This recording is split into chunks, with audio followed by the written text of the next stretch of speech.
Sure thing. Here's a dramatic, funny, gossip-filled, shady, and friendly take on your blog post. Title. Season 9 of RHOP. The drama, the block button, and the return, or lack thereof. Ladies and gentlemen, gather round. Grab your tea, your popcorn, and your remote, because it's time to dive deep into the mess and magic that is Season 9 of the Real Housewives of Potomac RHOP. This blog isn't just about who's coming back, who's been blocked, or who's ignoring their public scandal. It's about whether you're watching the show, or if you'll be sipping from the steaming cup of shady clips and reviews instead. Are you ready for it? Let's get into it.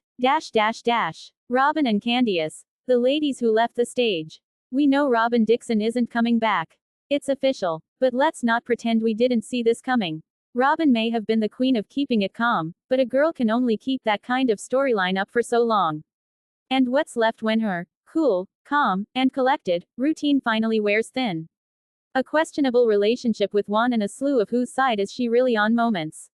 Robin's not coming back, and honestly, was anyone really excited for another round of, is she or isn't she in the loop?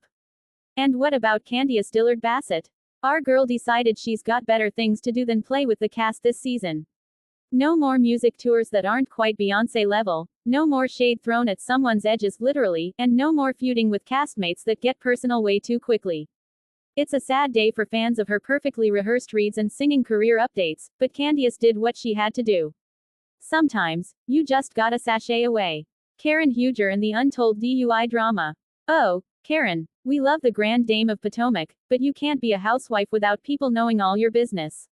You thought you were going to have a DUI and not mention it on screen. Not today, Satan, not today.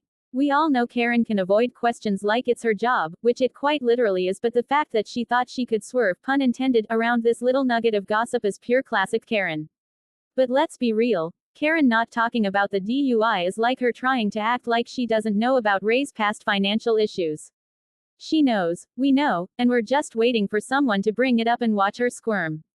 The real question is, will someone be brave enough to do it on camera in Season 9, or will we have to wait until the reunion?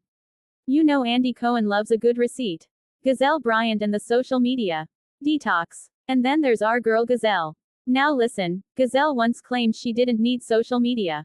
She said it confidently, with a, who needs followers when you've got drama attitude. But I know y'all are with me when I say, who has been blowing up my timeline lately? It's Gizelle, in all her filterless glory.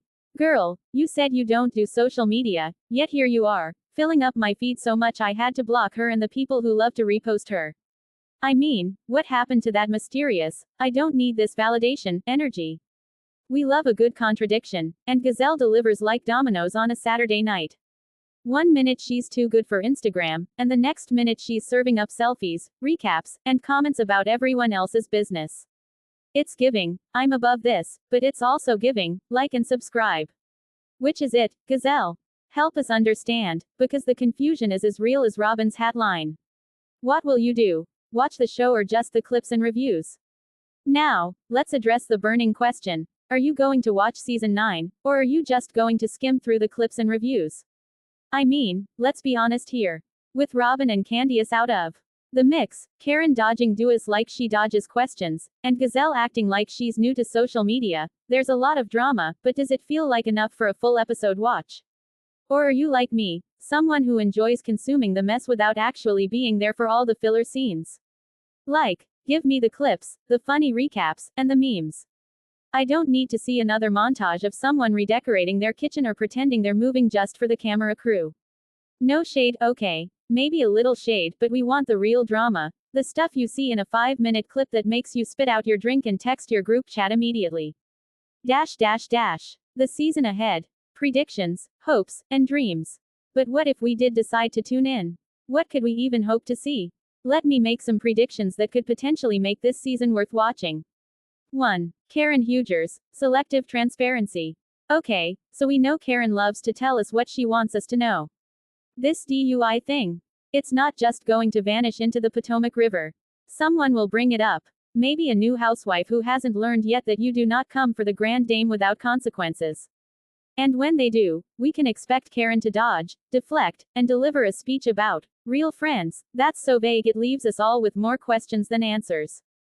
Classic Karen. 2. Gizelle vs. Social media. Round 2. I want to see Gizelle lean all the way into her social media presence this season. Enough of this. I don't need social media nonsense. We want to see her embrace it, do some sponsored content, and maybe even start a feud with a fellow Bravo celebrity over an Instagram story. Imagine Gizelle doing an influencer, get ready with me, video for one of the RHOP events. It would be as chaotic as her love life, and I'd be here for every second of it. 3. Ashley Darby's new relationship. Let's not forget Ashley is probably on her 5th post-Michael boyfriend by now, and I expect this new man to be younger, more athletic, and completely bewildered by the world of Potomac housewives. We want the awkward dinner scene where Ashley brings him to meet the ladies, and we want him to be completely unprepared for the shade avalanche that inevitably comes his way. It's a rite of passage, after all. 4. Mia Thornton's business ventures, or lack thereof. One of my favorite things about Mia is her business ventures. But let's face it, does anyone actually know what she does? Does Mia even know? This season, I need a full episode dedicated to figuring out what her actual job is, preferably with charts, interviews, and possibly a lie detector test. I mean, we deserve some clarity. To watch, or not to watch? That is the question. So where do we stand, RHOP fans? Will you watch every episode, DVR it, and be ready to discuss at the water cooler the next morning? Or will you be like me, hovering over Twitter and TikTok for the most dramatic moments, so you don't have to sit through another Gizelle home renovation storyline? Let's face it, the Housewives formula is tried and true, but sometimes a good review with all the good stuff, and none of the fluff, is all you need to stay informed. Why waste an hour watching someone pretend their cat is their only true friend when you could get the recap, the shade, and the memes in 10 minutes or less? I want to know. Are you in for season 9, or are you skipping to the good parts like you skip to dessert before dinner? Drop a comment, share your thoughts, and let's talk about it because, trust me, the drama is just as good whether you watch it in real time or catch the highlights on someone's shady TikTok recap. Conclusion. The shade, the gossip, and the decisions we must make. To watch or not to watch? That is the question. But let's keep it real, the answer might just depend on how messy you're feeling this fall. RHOP Season 9 has all the makings of another entertaining ride through Potomac's most iconic ups and downs, but whether you're tuning in for the whole show or just the highlights, one thing's for sure, it's going to be dramatic, shady, and oh so entertaining. And as long as Karen's out there avoiding real talk, Gizelle's contradicting herself, and Ashley's dating like it's a sport, we're always going to have something to gossip about. Are you watching the full show, the clips, or just the spicy reviews? Let me know.